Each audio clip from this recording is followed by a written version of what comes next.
Charles-Henri. Bonsoir, bonsoir tout le monde. Très heureux de vous voir si nombreux pour vous parler de Rheingold. Alors, parler d'un opéra, de 4 opéras, puisque comme Charles-Henri vous l'a dit dans l'introduction, c'est près de 16 heures de musique. Wagner appelait ça un festival scénique en 3 journées et un prologue. Et le prologue, c'est Rheingold. Mais prologue, ça dure déjà 2h30. C'est déjà assez long. Et festival scénique, ça nous dit déjà beaucoup sur l'ambition qu'avait Wagner pour cette œuvre. Ça va prendre une très grande partie de sa vie. C'est important de comprendre à quel point Wagner va être obsédé par Siegfried, ce personnage. Il lisait beaucoup, il avait lu notamment les sagas islandaises et scandinaves, et il avait découvert ce personnage. Et très souvent dans sa vie, il va être obsédé par un personnage. Par exemple, Wagner a été obsédé très longtemps par Jésus de Nazareth. Il voulait écrire un opéra sur Jésus-Christ, ça s'est pas fait. Ça aurait été quelque chose d'extraordinaire, j'imagine. Mais là, Siegfried, complètement obsédé par ça, il met 6 ans à écrire que le texte, et pas une seule note de musique. Ça veut dire que ça l'obsède. Et ça veut dire aussi, ce dont parlait Charles-Henri, l'œuvre d'art total, Gesamtkunstwerk, c'est-à-dire pour lui, la musique n'a pas priorité. Le texte, la musique, l'imagerie, ce qu'il y a sur scène, le théâtre qu'il construit, et encore plus loin, même socialement, son rêve, c'était que le public vienne gratuitement à Bayreuth pour voir les spectacles. Donc il y avait aussi une dimension sociale, tout est mélangé. Et même la première fois, lorsqu'il a fait une lecture de son poème qu'il avait édité à compte d'auteur à Zurich, quand il avait une 40aine d'années, il rêvait de construire un théâtre en bois au bord du Rhin, et disait, après les 3 soirées, après la mort de Siegfried, on brûle aussi le théâtre. Donc ça vous donne aussi la dimension un peu complètement folle de Wagner, qui est un personnage très contradictoire. J'essaierai de vous en parler ce soir. Il est en même temps conservateur, mais en même temps c'est un grand révolutionnaire, et c'est pour ça qu'il va inventer des choses aussi musicalement qui sont absolument incroyables. Et ce que je découvre en travaillant sur le Ring, c'est à quel point Wagner est un précurseur, il sent les choses, parce que c'est un intuitif. Il sent les choses avant qu'elles n'arrivent dans l'histoire. C'est un précurseur dans le Ring de la psychanalyse, de l'écologie, de l'économie, de la sociologie, d'énormément de domaines. Alors vous me regardez en me disant, mais qu'est-ce qu'il raconte? Mais Freud n'a qu'une 20aine d'années en 1876, quand l'œuvre est créée Et pourtant, quand on regarde tout le Ring, certains psychanalystes ont dit eux-mêmes que le Ring, c'est vraiment un catalogue de psychanalyse. Parce qu'entre les refoulements, la frustration, les problèmes de libido, d'inceste, c'est vraiment... Et tout ça, il le sent...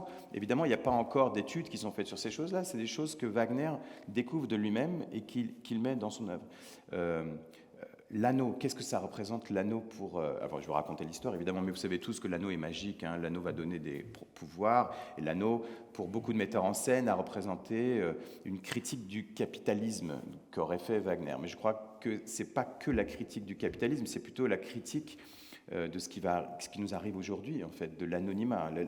L'anneau, c'est presque la représentation de la dématérialisation de l'argent qu'on est en train de vivre aujourd'hui, c'est-à-dire que l'argent disparaît petit à petit, et c'est ça qu'il est en train de montrer dans le Ring. Et dans Parsifal, il ira peut-être encore plus loin, où j'avais l'impression, moi, de voir déjà une précursion de ce que va être le transhumanisme. Donc Wagner a une pensée extrêmement en avance sur son temps, et ça, c'est important de le savoir quand on apprend ce qu'il invente au niveau de la musique, parce que tout est au même niveau. Mais aujourd'hui, je vais vraiment me consacrer plus à la musique. Alors, des innovations dans la musique aussi. Alors, il y a beaucoup de problèmes pour Wagner pour composer cette musique. Quand on écrit un texte qui va faire peut-être 15-16 heures, et c'est un texte où il n'y a que de l'action. Les personnages se parlent les uns derrière les autres. Donc, ce n'est pas un livret d'opéra comme d'habitude. Il n'y a pas de duo, il n'y a pas de trio, il n'y a pas d'ensemble.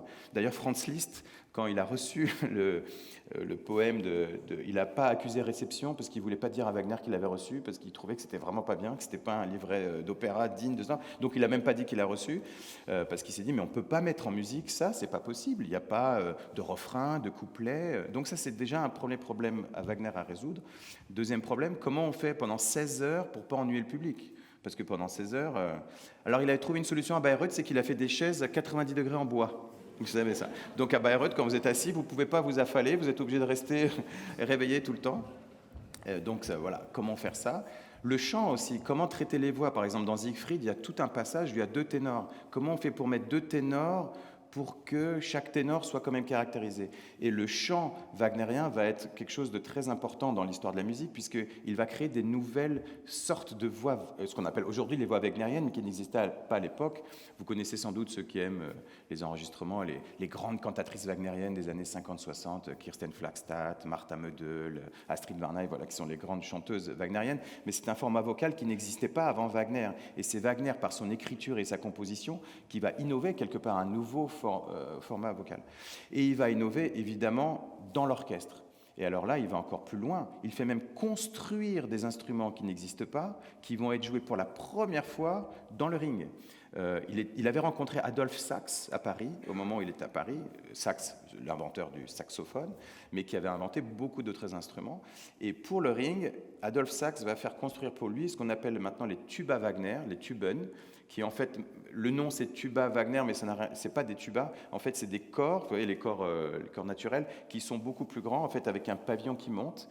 En fait l'idée de Wagner c'était d'obtenir un son un peu comme un trombone, mais qui soit moins clair, qui soit beaucoup plus rond, parce qu'il avait déjà dans la tête, je vous le jouerai tout à l'heure, le motif du Valhalla, le motif de la demeure des dieux qui va être très majestueux. Et si vous venez à la Monnaie, vous regarderez les tubas Wagner sont à gauche, à ma gauche quand je dirige, tout au fond à gauche, et vous verrez qu'il y a les 4 corps et les 4 tubas Wagner qui ont été inventés pour cette œuvre, qui ont été réutilisés plus tard, mais par peu de compositeurs. Bruckner en a utilisé dans 2 symphonies, par exemple. Donc plein d'instruments. Comme il y a la forge, les forgerons des Nibelheim, il va utiliser des enclumes que vous entendrez dans les transitions. Alors, je ne crois pas qu'il y ait aucun compositeur qui ait utilisé une enclume avant dans un opéra. Donc, et il demande 18, je ne sais pas comment on dit, des enclumistes, des percussionnistes qui jouent des enclumes. Donc voilà, plein d'innovations dans l'orchestre. Il y a aussi évidemment l'innovation acoustique de Bayreuth qu'on ne peut reproduire dans aucun autre théâtre au monde que Bayreuth. C'est qu'à Bayreuth, l'orchestre est recouvert totalement. Et l'orchestre est recouvert, donc d'abord, c'est tout noir pour le public, les gens ne voient rien de l'orchestre, donc on est concentré que sur la scène, et le son de l'orchestre est adouci. Un jour même, Wagner a dit « Moi, j'aimerais entendre l'orchestre comme s'il était joué derrière une porte ». Bon, alors c'était peut-être un mot comme ça, parce que moi, je ne joue pas comme ça. Donc ça donne vraiment une différence, et ça donne une image de la scène prépondérante. Et en ça, on peut dire aussi qu'il est précurseur du cinéma, parce que Wagner, c'est un cinéaste, c'est vraiment ça. Quand il marque, comme a dit Charles-Henri, et maintenant les dieux marchent sur un arc-en-ciel, à l'époque, en 1876, pour faire marcher des dieux sur un arc-en-ciel, c'est pas évident. Et aujourd'hui, avec le cinéma, on peut faire ces choses-là. D'ailleurs, Wagner était toujours extrêmement déçu de ce qu'il voyait. Il était très content de l'orchestre parce qu'il avait des chefs qu'il aimait, avec qui il travaillait, comme Hermann Lévy, mais ce qu'il voyait, ce n'est pas arrivé à ce qu'il voulait. Et en ça, il me fait penser à des compositeurs comme Beethoven, par exemple, qui écrit pour un piano qui est plus grand que le piano qu'il a, par exemple. Donc, il dépasse ce qu'il a. Et Wagner dépasse toujours ce qu'il a. Dans la musique, il y a le rythme, la mélodie et l'harmonie. Je vais vous expliquer. Et l'harmonie est quelque chose de très important pour Wagner.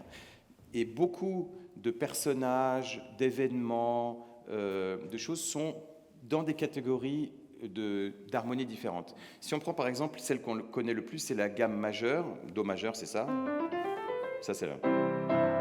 Alors, les gammes majeures, chez Wagner, c'est ce qui représente la nature, la gaieté, l'euphorie, voilà. Et je vous montrerai des motifs et je vous dirai, voilà, ça c'est un motif qui est dans la gamme majeure. Mais on entend, hein, et je sais pas, plus tard,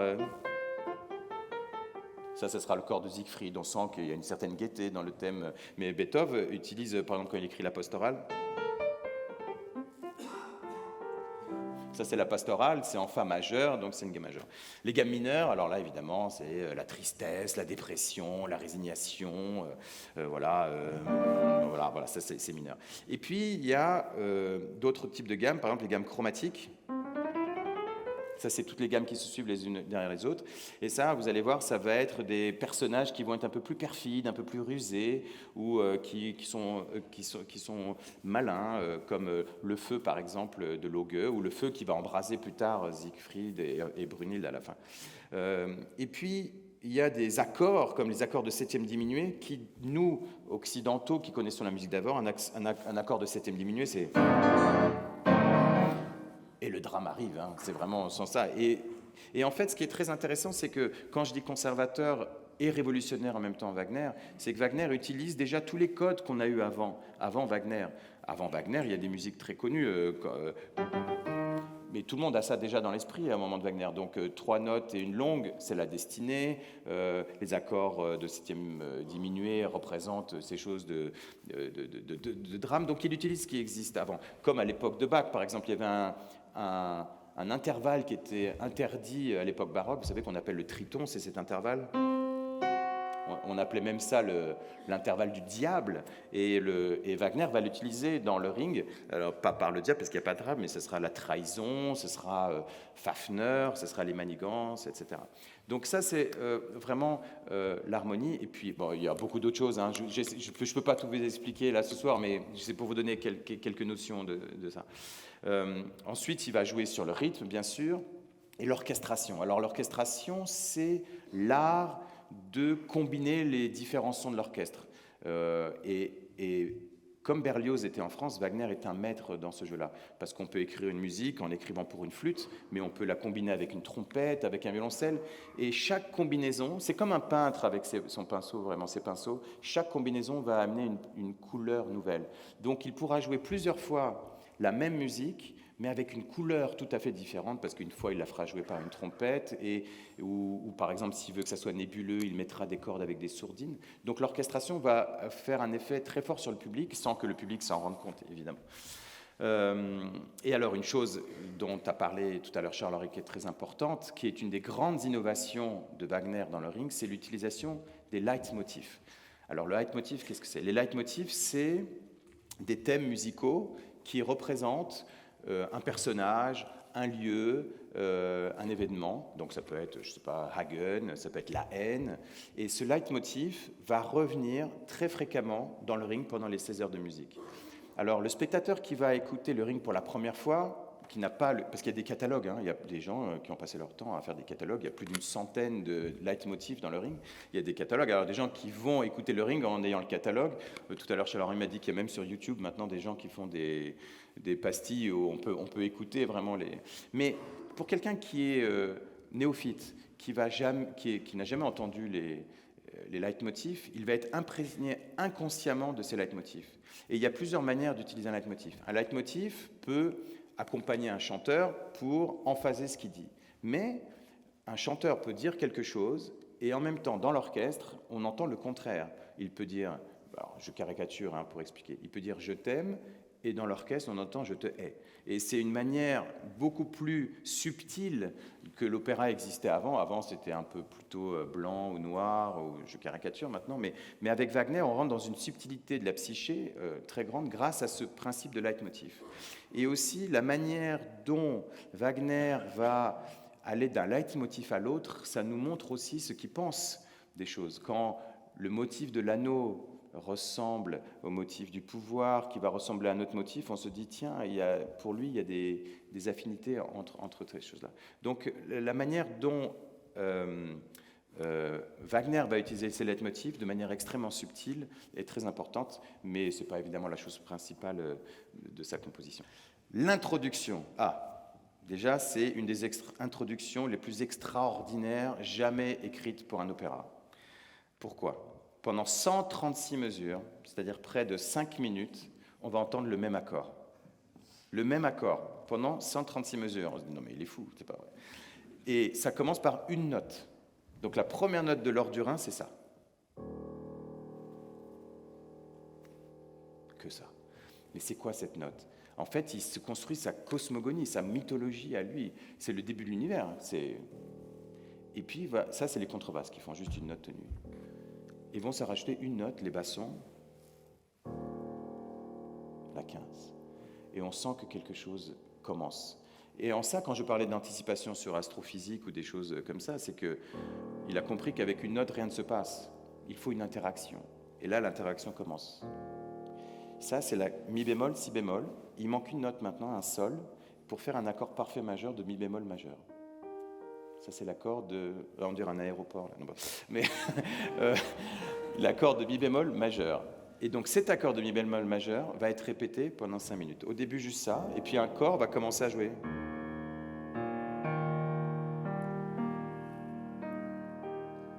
Un un autre corniste va recommencer. Et il y a 8 corps. Donc les 8 corps, ils vont commencer à jouer comme ça. Et on va entendre ça. Et pendant qu'on entend cet accord de mi bémol majeur en continu, dans les violoncelles va commencer un leitmotiv qui est le leitmotiv du Rhin, qui est les vagues du Rhin. Donc les corps continuent à faire ça et on va entendre les violoncelles.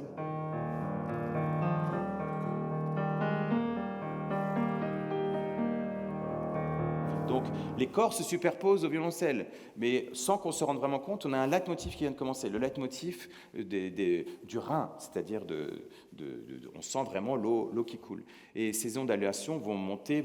Alors, grâce à l'orchestration, il va rajouter les flûtes, les hautbois, les trompettes, ça va grandir. Et puis on va entendre plusieurs thèmes qui se superposent. Tous les thèmes se superposent en même temps et puis ça va s'accélérer, ça va s'accélérer. Moi j'adore ce. Et mi bémol majeur. D'ailleurs, très souvent ça revient dans le crépuscule des dieux, ça va revenir en mi majeur. Ça monte. Et vous savez que beaucoup de compositeurs de musique de film depuis les années 60 se sont inspirés de Wagner. C'est incroyable. Par exemple, il y a un truc bon, je fais une petite déviation là, mais dans Crépuscule des dieux, il y a ça. C'est une chose extraordinaire. John Williams, E.T. C'est E.T., hein, c'est pareil, c'est les mêmes harmonies. Donc, non mais John Williams a quand même dit qu'il admirait Wagner, donc on sait que c'est pas que du plagiat. Mais quand je disais tout à l'heure qu'il était précurseur, il a aussi innové pour la musique de film. Donc voilà. Donc l'introduction dure 136 mesures, ça augmente. Et pourquoi il fait ça, à mon avis? C'est aussi pour mettre le public dans un état spécial, parce que je vous assure que quand vous êtes 136 mesures avec le même accord, c'est presque un peu comme de la méditation. Vous savez, quand on met de la musique méditative, quand on fait de la méditation, c'est ça, on est dans un état extrêmement spécial. En plus, ça Bayreuth. Ce qu'on va essayer de faire un petit peu ici aussi, le public est totalement dans le noir. Vous êtes dans le noir et vous entendez ça pendant 5 minutes. Et soudainement apparaissent les filles du Rhin. Les 3 filles du Rhin. Donc dans le Rhin, il y a 3 filles, bon, tout ça évidemment qui sont au fond du Rhin, et qui gardent l'or du Rhin, qui est au fond du Rhin. Donc les 3 filles du Rhin, Voglinde, la soprane, Velgunde, la deuxième, et Floshilde, la troisième. Donc et on les entend chanter, et Vaya vaga vaga di da do da da di do. Elles ont l'air joyeuses et sont très bien. Et alors, les textes, c'est intéressant. Le premier texte qu'on entend de l'or du Rhin, c'est Vaya vaga vogo. C'est inventé, hein. C'est-à-dire, c'est des onomatopées et ça construit aussi la mythologie wagnérienne. Il invente non seulement des notes, mais il invente aussi des mots. Et donc, on sait qu'on est dans quelque chose de très spécial. Donc, ces filles du Rhin sont là en train de garder l'or. Et puis, elles s'amusent, elles se parlent entre elles. Mais la musique va se casser d'un coup parce que Albéric, qui arrive des entrailles de la terre. Donc Albéric, c'est un Nibelung. Il fait partie du Nibelheim, qui est en dessous, dans les entrailles de la terre. C'est un gnome atroce, horrible. Tout ce que vous pouvez voir d'horrible, c'est les Nibelungs. Il est moche, rauque, il est rusé, perfide. Mais alors, il arrive et puis il commence et il glisse sur la boue qui est au fond du Rhin, et il jure, il maudit ses propres faiblesses et du coup au moment où il dit ça, on entend le motif de la servitude des Nibelungs, puisque les Nibelungs servent les grands qui sont là-haut, et donc on entend le motif de servitude. Ça, c'est le motif de la servitude. Et au-dessus, il voit ces très belles, magnifiques filles du Rhin qui sont en train de qui nagent. Et il essaie d'avancer. Et puis, son regard, il est attiré par une lueur un peu dorée. Et là, il voit que c'est de l'or, vraiment. Et il comprend que les filles du Rhin gardent de l'or. Et au moment où il voit l'or, on entend le motif de l'or, qui est... C'est un motif majeur, comme je vous ai dit tout à l'heure. Et en plus, il va être joué à chaque fois par un instrument doré, puisque c'est joué par une trompette. Et le trompette est doré. On sent que l'or, hein, c'est du solide, hein. Ça ne bouge pas. Et donc, on va entendre ce thème beaucoup de fois dans l'œuvre, évidemment.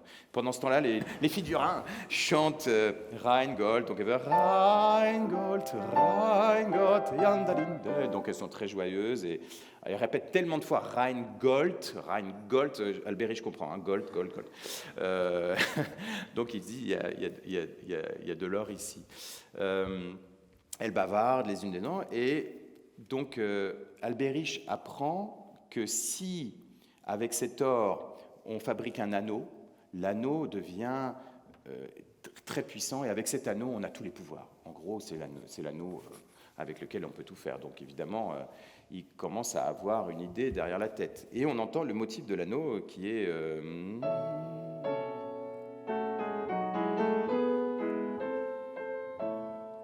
Donc alors, peut-être ça va être un peu technique, mais je voudrais vous expliquer quelque chose. Tout à l'heure, je vous ai parlé d'un accord parfait majeur qui était un accord parfait majeur de 3 sons. Ça, c'est un accord parfait majeur. Et en fait, pour construire les accords, on rajoute des tierces. Une tierce, une deux tierces. Donc ça, c'est un accord de quinte. Si on rajoute encore une tierce, c'est une septième. Ça existait déjà à l'époque de Mozart. Si on rajoute encore une, ça va faire une neuvième. Neuvième, là, c'est très très rare. Là, il y en a peut-être un chez Beethoven, mais encore, c'est très rare. Et lui, 11e de dominante, je dirais, si j'appelle ça comme ça. Mais alors ça, c'est une innovation. Et le thème de l'or, c'est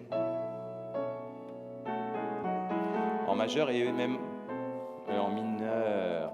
Et alors, c'est intéressant parce que c'est un thème qui descend, qui remonte. Alors, c'est censé être le thème de l'anneau. Alors, on pourrait imaginer que l'anneau, il aurait dû faire un thème de quelque chose de très puissant. Et en même temps, c'est quelque chose qui est mouvant. Donc, on peut se dire que cet anneau est quand même peut-être pas si bénéfique que ça, finalement. On va le voir à la fin de l'histoire. Donc, ça, c'est intéressant. Voilà. Et donc, les filles discutent entre elles, et Albéric comprend que pour avoir cet or, il faut renoncer à l'amour. Et là, on entend le thème de renoncement à l'amour, qui est pour moi un des plus beaux thèmes du Rheingold.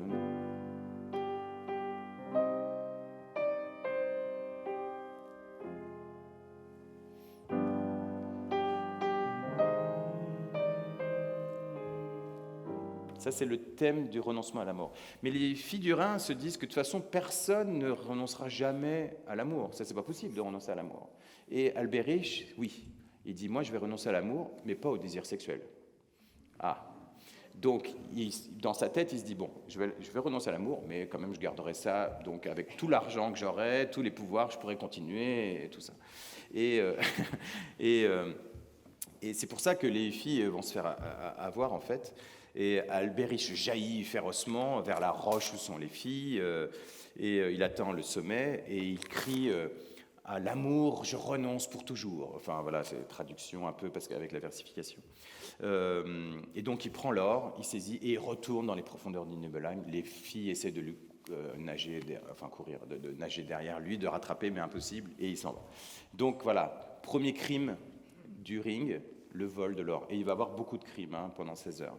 Et ça, c'était la première scène. Ah oui, j'ai oublié de vous dire, l'or du Rhin, c'est 4 scènes. C'est un peu comme 4 actes, 4 scènes. Donc la première scène vient de finir. Et là commence l'interlude qui sépare la première scène de la deuxième scène. Et là, c'est un changement complètement de décor. C'est-à-dire, du Rhin, on va aller maintenant dans le Nibelheim. Et quand Wagner a dessiné l'architecture de Bayreuth, du théâtre, il a aussi pensé à ça, c'est-à-dire que le théâtre de Bayreuth, il est très très haut, la scène est très haute, parce qu'il pensait déjà à toute cette histoire du Nibelheim, le souterrain, et le Valhalla qui monte en haut. Donc ça fait partie aussi de ça. Et alors au fur et à mesure que tout ça disparaît, l'accompagnement qu'on avait au début des ondulations vont de plus en plus graves.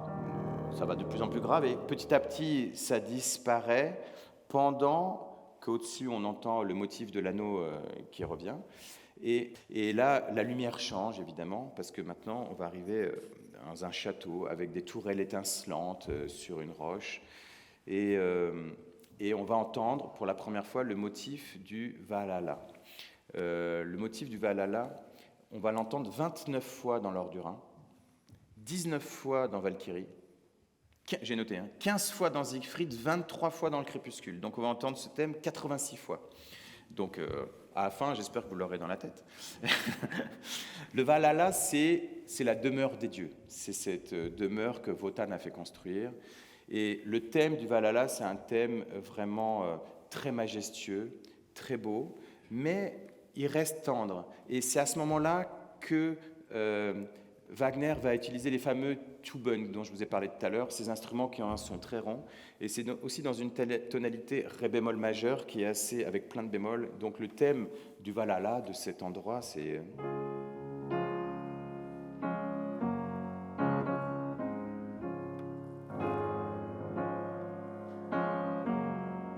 et des trompettes qui font.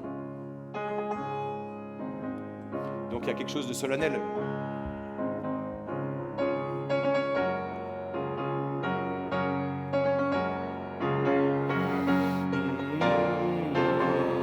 Ça augmente.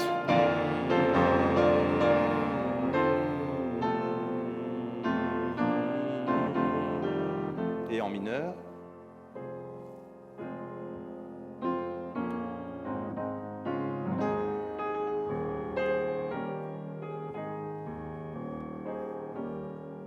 Et pour finir, beaucoup de fois. Et on est au Valhalla. Et on arrive au Valhalla, la grande demeure qu'a fait construire Wotan. Alors, je ne vous ai pas présenté tous les personnages. Wotan, c'est le dieu des dieux. C'est ce qui était Odin dans la mythologie scandinave, c'est le dieu des dieux. Sa femme, Frigga, et d'honneur Fro, des dieux aussi, Freya, déesse, frères et sœurs. Vont apparaître plus tard. Je vous dis tous les personnages qui vont apparaître comme ça sera fait. Il va y avoir des géants, Fafner et Fasolt. Vous avez déjà vu les figurins. Alberich et son frère Mime qui sont de Nibelheim. Donc, Frigga dort, Wotan, et quand elle se réveille, elle voit ce Valhalla nouveau, et on entend. Et en fait, ce qui se passe, c'est que c'est des géants, Fafner et Fasolt, qui ont construit le Valhalla. Et Wotan leur a promis comme récompense Freya, la déesse de la jeunesse et de l'amour, celle qui, dans son jardin, fait pousser les pommes d'or qui rendent les dieux jeunes, beaux et éternels. Et il a promis ça aux géants. Et quand Frigga apprend ça, comment tu vas donner ma sœur aux géants? Non, mais c'est pas vraiment ce que j'ai dit. Alors, Wotan, il est un peu, c'est le dieu des dieux, mais il est quand même un peu très humain. Alors, il dit, non, c'est pas vraiment ce que j'ai dit. Je vais trouver une solution, t'inquiète pas. Mais, donc, on se demande ce qu'il va faire. Donc, à ce moment-là, arrivent les géants et on entend la musique de la loi.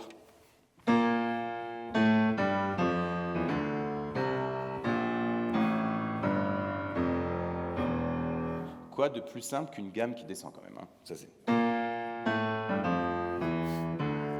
Mais on sent bien que c'est quelque chose de très strict, la loi, ça représente. Et ça va, à chaque fois que les gens vont venir, on aura ce motif de la loi et du contrat. Et on entend plein de contrastes, il y a plein de motifs qu'on entend. Je vous joue quelques motifs pour que vous les reconnaissiez. On entend aussi le motif de Frigga. Alors Frigga, qui au début a un motif très très doux, très tendre, qui dans Valkyrie va devenir une femme un peu plus furie, mais au début le thème est très très doux.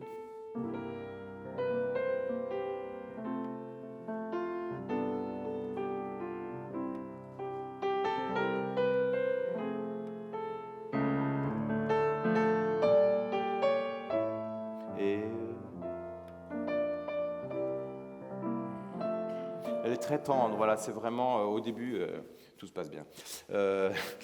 Et Wotan dit non, mais j'ai jamais vraiment eu l'intention de donner Freya aux géants, c'est pas vraiment ce que je voulais faire. Alors il dit alors sauvez-la tout de suite. Et là, Freya rentre en criant et on entend le thème de Freya. Elle crie au secours, au secours, au secours. Qu'est-ce qui se passe? Elle crie et en fait, les géants la poursuivent parce qu'ils veulent la prendre, parce qu'ils ont construit le Valhalla. Et là, on entend un de mes thèmes préférés, on entend le thème des géants. Alors les géants, ils sont un peu... voilà, ils sont comme ça.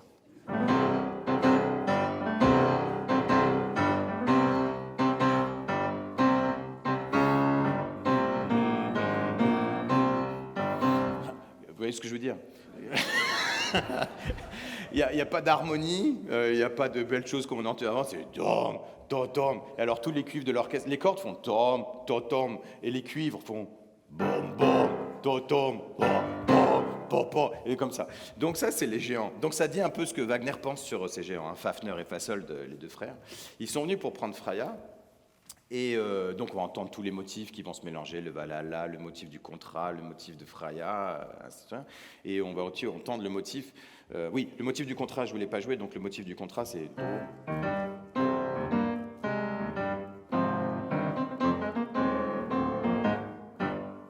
Ça, c'est le motif du contrat, on va l'entendre en même temps que tous les autres motifs. Et quand Freya arrive, on entend aussi un des thèmes très importants, qui est un très beau thème, qui est le thème de la jeunesse éternelle, le thème des pommes d'or que Freya garde. Donc c'est joué au corps.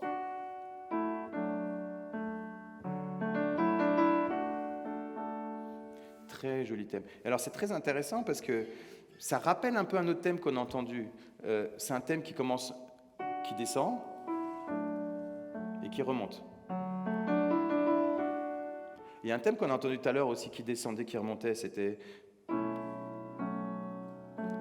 l'anneau. Il montait et descendait. Alors, c'est là où je parlais de subtilité entre les leitmotifs chez Wagner. Il y a peut-être un rapport chez Wagner entre son idée de l'anneau et du pouvoir des pommes d'or. C'est-à-dire ces deux choses qui ont un pouvoir magique et il y a une ressemblance entre les deux. C'est intéressant de le noter. Alors vont arriver des personnages un peu secondaires comme Fro et Donner, qui sont les frères de Freya, qui vont évidemment tout faire pour la sauver. Mais va apparaître un des personnages les plus intéressants, je trouve, de Rheingold, c'est Loge. Loge, c'est le dieu du feu. Disons que c'est un peu le diplomate qui va aider Wotan, c'est son ministre qui va l'aider à régler tous ses problèmes, et notamment son gros problème, que faire avec cette histoire de « je dois donner la sœur de ma femme aux géants, comment je fais ?»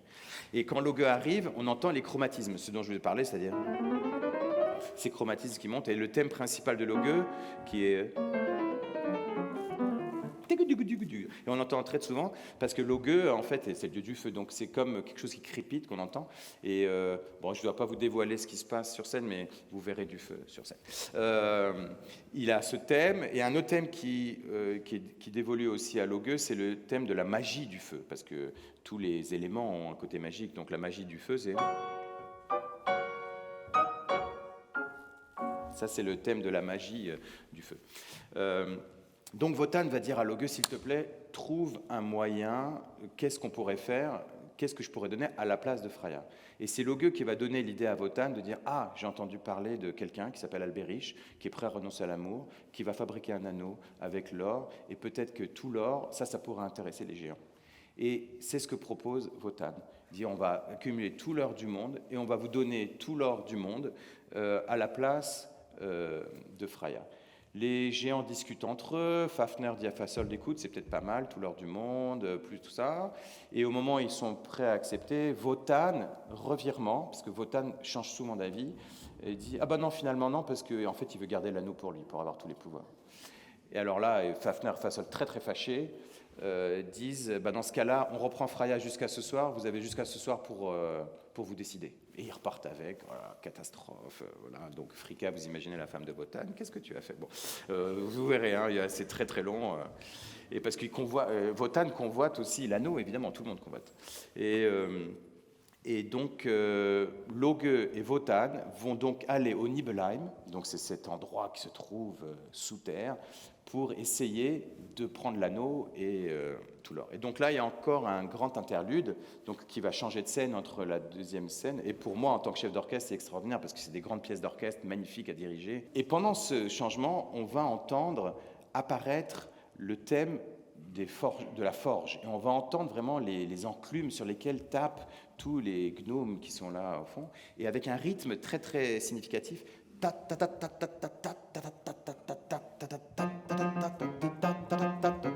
Ce rythme apparaît.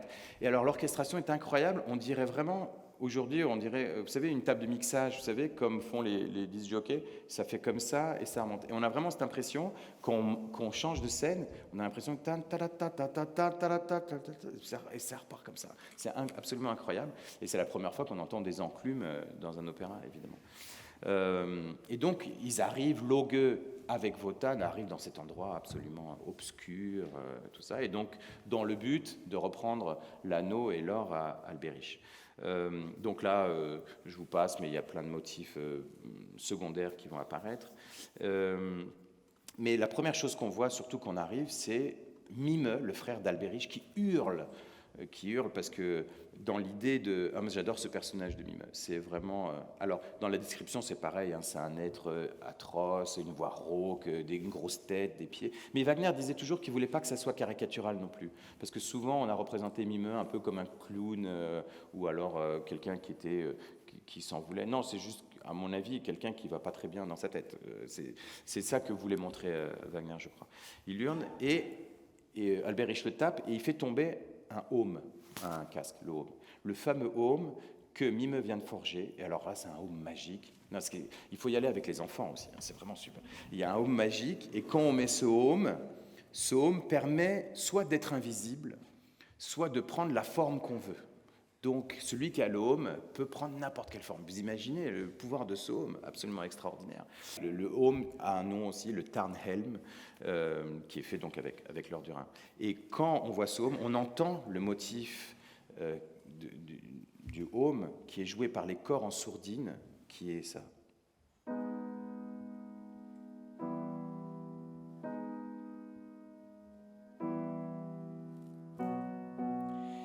Et alors l'orchestration est tellement douce et un peu lointaine, on sent déjà l'invisibilité presque, je dirais, qu'on peut avoir de ce aume. Et ça aussi, c'est un truc qui a été utilisé tellement dans la musique de film, c'est incroyable, non? Basic Instinct,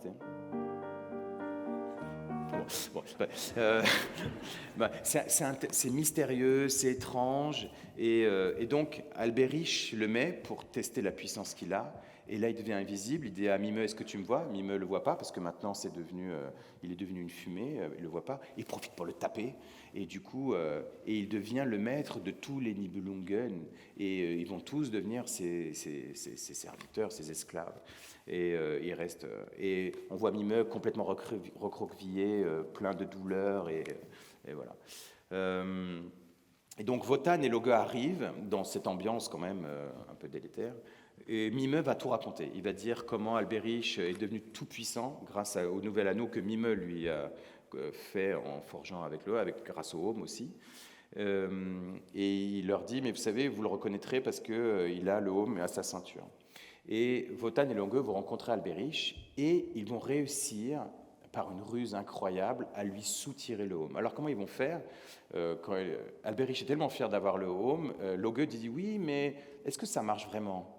Alors, bien sûr que ça marche. Ah, montrez-nous par exemple, est-ce que vous pourriez être en dragon ou quelque chose comme ça? Il dit, oh, bien sûr. Et là, on entend, ou un serpent, enfin, un être ignoble comme ça. Et alors, on entend un motif qui est joué très grave, qui fait...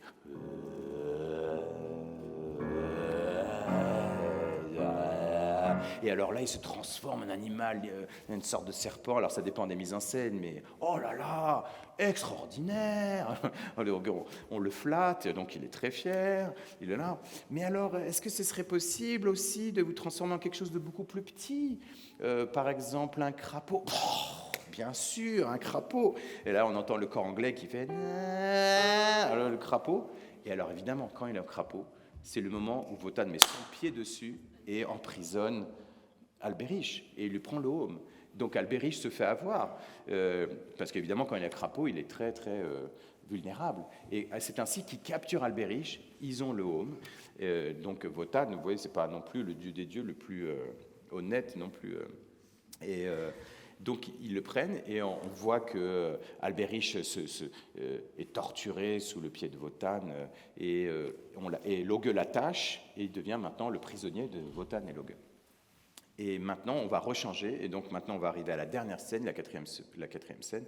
Donc il y a encore un changement, vous entendrez d'orchestre où on entend encore les forges qui remontent et Loge et Wotan placent Albéric sur le sol, et Loge se moque vraiment d'Albéric. Il danse autour de lui, il se moque de lui, il claque des doigts, il dit ah, comme ça. Donc, et Wotan lui dit non, non, arrête maintenant. Il demande à Albéric, mais qu'est-ce que je dois faire pour que vous me libériez? Et Wotan lui dit, ce que je voudrais, c'est tout ton trésor, tout ton or. Oh non, si, tout en or. Parce que, j'ai oublié de vous dire, mais Albéric a fait faire tout un trésor d'or à tous les Nibelungen, donc il a un or incroyable. Donc Wotan lui dit, tu dois me donner tout ton or. Et Albéric approuve la rançon, il dit, ok, je vais donner tout ton or.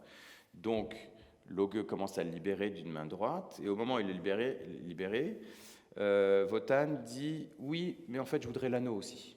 Oh, non, alors, il veut l'anneau. Alors là, Albéric n'en sait trop, et il va prendre l'anneau, il va le mettre à ses lèvres, il va murmurer quelque chose, et en fait, il va faire une malédiction. La malédiction, c'est que quiconque aura cet anneau sera maudit, et voilà, c'est une malédiction, et qui va tenir jusqu'à la fin du ring. Bon, pour ceux qui ne savent pas, je ne vous raconte pas la fin, mais ça finit pas très très bien. Il avait espéré sauver l'anneau, mais en vain. Wotan lui arrache l'anneau. Et Albéric, poussé par la haine, la rage, maudit l'anneau, comme je vous ai dit. Et le thème qu'on entend de la malédiction, c'est Tam pata to to ti to ta, joué par des trombones. Donc la malédiction. Beaucoup de compositeurs avant ont fait des malédictions. Hein. Chez Verdi, il y a beaucoup ça, la malédiction et tout ça. Mais là, il y a quelque chose de presque majestueux, je dirais, dans cette malédiction. C'est une malédiction grande qui va durer très longtemps. Et en plus de cette malédiction, on entend toujours les clarinettes parfois faire des petites...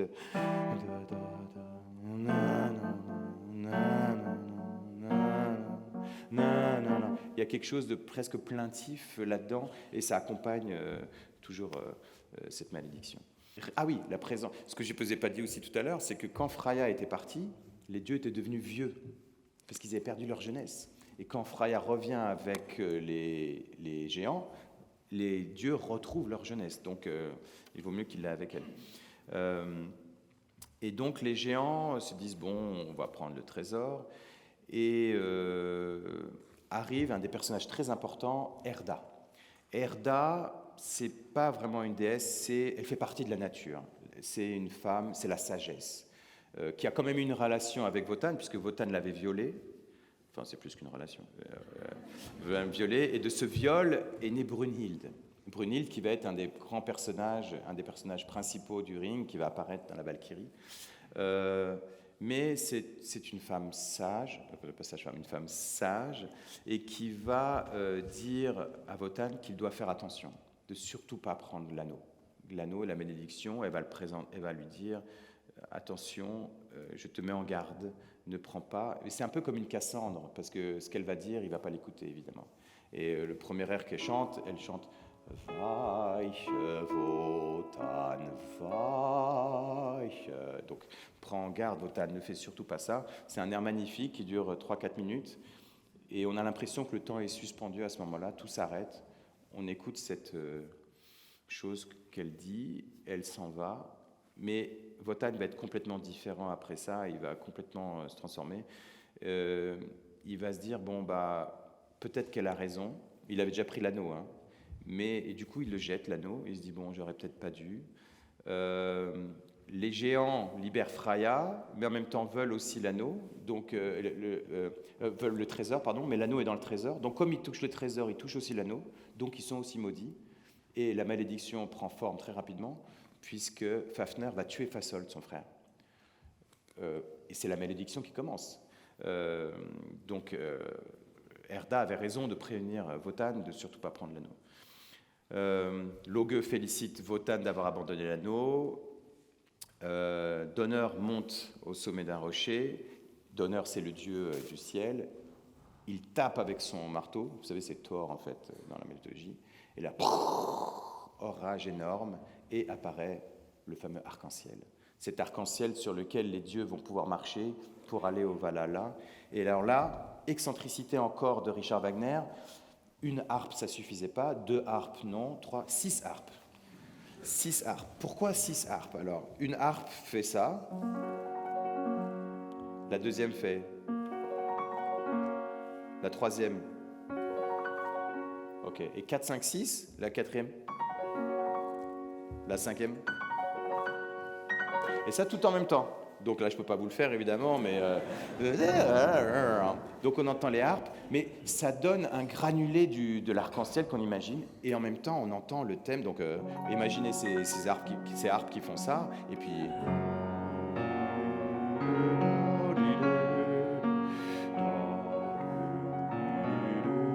Et c'est assez calme, et c'est... On imagine vraiment cet arc-en-ciel magnifique qui est arrivé. Et c'est la première fois qu'on va entendre le motif de l'épée, qui va être un motif qui va revenir pour Siegfried.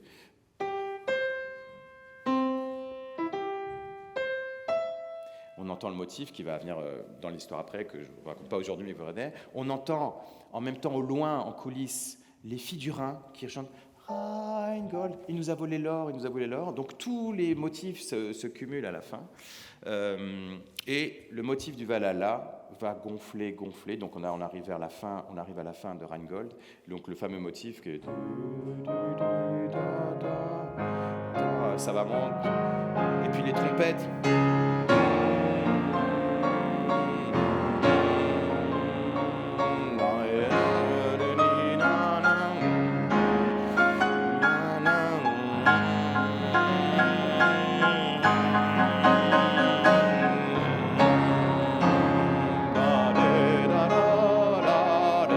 L'opéra va finir dans ce ré bémol majeur majestueux,